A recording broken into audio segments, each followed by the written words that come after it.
ඉතින් guys සෑහෙන කාලයකට පස්සේ වීඩියෝ එකක් දානවා. මෙන්න මේ පැලය මෙන්න මේ විදිහට වෙනස් කරේ කොහොමද කියලා ඔයගොල්ලන්ට පෙන්නන්න ඕන කියලා මට හිතුණා. ඉතින් මම මුලින්ම කරේ ඇත්තටම guys මේක දෙවුල් පැලයක්. ඒක කාලයකට මාස 3කට විතර කලින් තමයි මම ගෙනල්ලා ඉඳගත්තේ. දැන් මම හිතනවා එයා ඒ පෝච්චියට හුරු වෙලා තියෙන්නේ කියලා. ඉතින් මම එයා මුලින්ම අරගෙන එයාගේ වටේ තියෙන පොඩි පොඩි තනකොළ ගස් ටික අයින් කරලා එයාගේ අනවශ්‍ය අතු ටික කපනවා. එතකොට මට ලේසි එයා වයරින් කරගන්න සහ අතු වල හැඩය මට ඕන විදිහට වෙනස් කරගන්න.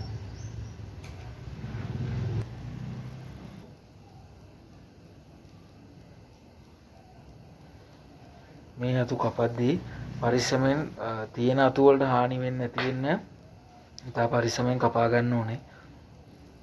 අතු විතරක් නෙමෙයි මෙයාගේ වැඩිපුර තියෙන කොළත් මම අයින් කරගන්නවා. අතර මට ලේසි වෙනවා එයාව වයරින් කරලා අවශ්‍ය හැඩවලට නවා ගන්න.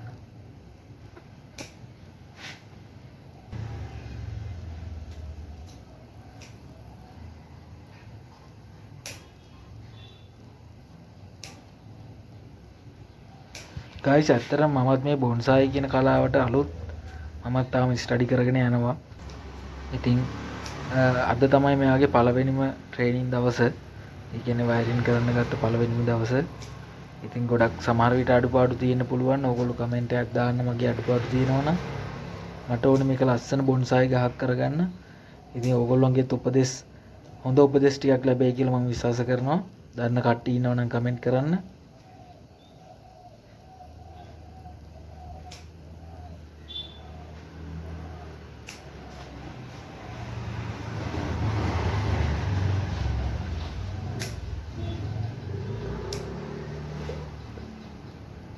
ඇත්තටම guys මම හොයලා බලද්දි දැක්කා ලංකාවේ තියෙන හොඳම ගස් වර්ග දෙකක් තමයි දිවුල් සහ සියබල කියන්නේ බොන්සායි කරන්න.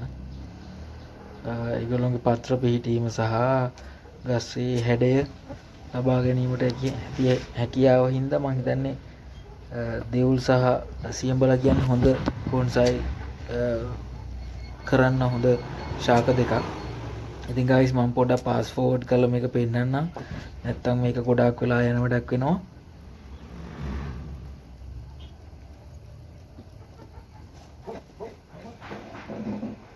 ඉතින් guys මම ඔන්න වයරින් කරන්න තමයි හදන්නේ. මේක වයරින් කරන්න මම ඇලුමිනියම් කම්බි කීපයක් තමයි යූස් කරන්නේ. මෙන්න මේ විදිහට පොළවට හොඳට ඇන්කර් කරගෙන එයාගේ කඳ වටේට ඔතලා අරගෙන තමයි මම මගේ අවශ්‍ය අත්ත දිගේ ඔතන්න ගන්නේ. එතකොට අර වයර් එක හොඳට ශක්තිමත්ව ග්‍රිප් වෙලා තියෙනවා. අපිට අත්ත අවශ්‍ය විදිහට නවා ගන්න පුළුවන්.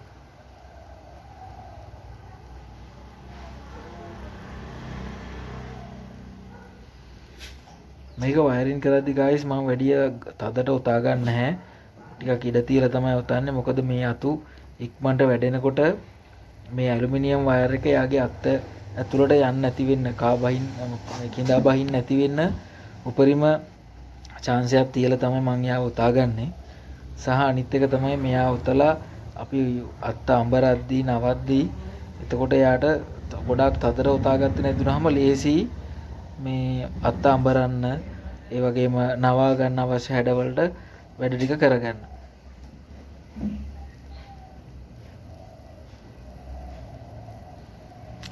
තව දෙයක් තමයි guys මම ස්ටඩි කරද්දි දැක්ක දෙයක් බොන්සායි ගහක් අපි මේ විදිහට වයරින් කරනවා නම් ඒකට දවසකට හෝ දෙකකට කලින් ඉඳලා මෙයාට වතුර දාන එක නවත්තන්න ඕනේ. එතකොට එයාගේ අතු වල තියෙන ජල පීඩනය අඩු වෙලා ඒගොල්ලොන්ගේ අතු කැඩෙන්නේ නැතුව හොඳට නවා ගැනීමේ හැකියාව වඩාත් පහසු වෙනවලු. මෙන්න මේ විදිහට ගහේ අත්ත ඊටාම පරිස්සමෙන් අඹර ගන්න පුළුවන් නම් ඒකෙන් අපිට හොඳ පෙනුමක් ලබා ගන්න පුළුවන්. මේ කඳ මහත් වෙනකොට යාගේ රැඹරිච්ච පෙනුමත් එක්ක ඊටාම ඉක්මනින් හොඳ මොහුකුරා ගිහිපු අත්තක හැඩය සහ ලක්ෂණ මතු කර ගන්න පුළුවන් අපිට.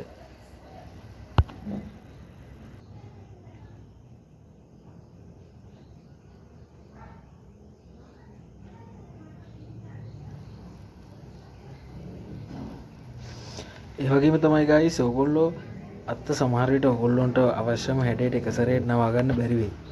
ඒකින්ද ඉතින් මම නම් කියන්නේ ඒක නවලා අවශ්‍ය හැඩේ ආසන්න වශයෙන් නවලා ආයි ටික කාලයක් තියලා, ඒ කියන්නේ සමහර විට මාසයක් සති දෙක තුනක් තියලා නැවත try කරන්න. එතකොට එයාගේ පටක ටික ගානට අපි නවපු ගානට හැදිලා ආයි නැවතත් නවද්දී එයාව බින්දෙන්නේ නැතුව නවා ගන්න පුළුවන් වෙන්නේ. මොකද සමහර අවස්ථාවලදී අපි එයාව එක සැරේට නවන්න ගියොත් අත්ත කැඩෙනවා.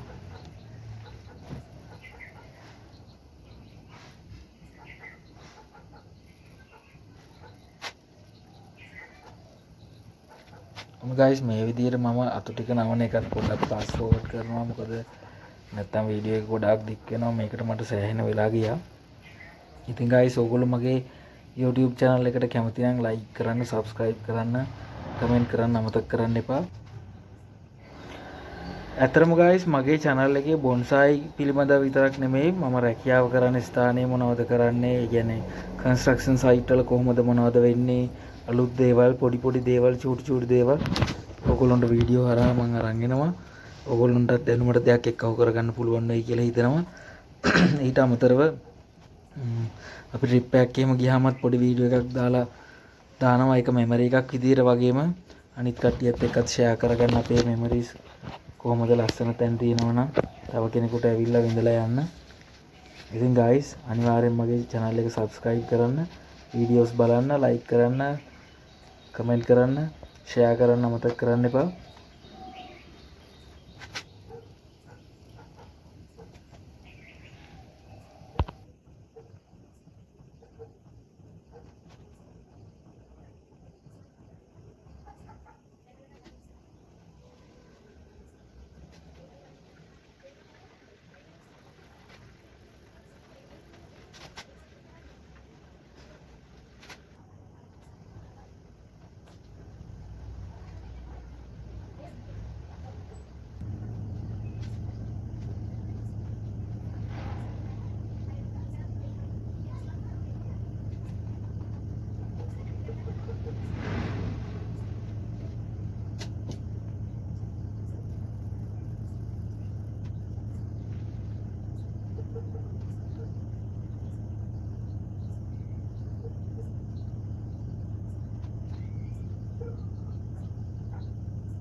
ඉතින් guys මෙන්න මේ විදිහට තමයි මම බොන්සායි ගහමගේ පළවෙනි පාට වයරින් කරගත්තේ. ඉතින් මම හිතනවා අපිට තව බොහෝ දුර යන්න පුළුවන් කියලා මේ ගහත් එක්ක.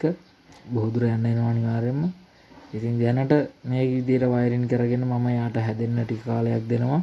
දීලා බලමු guys මොන වගේ අවුට්පුට් එකක්ද මෙයාගෙන් ගන්න පුළුවන් කියලා.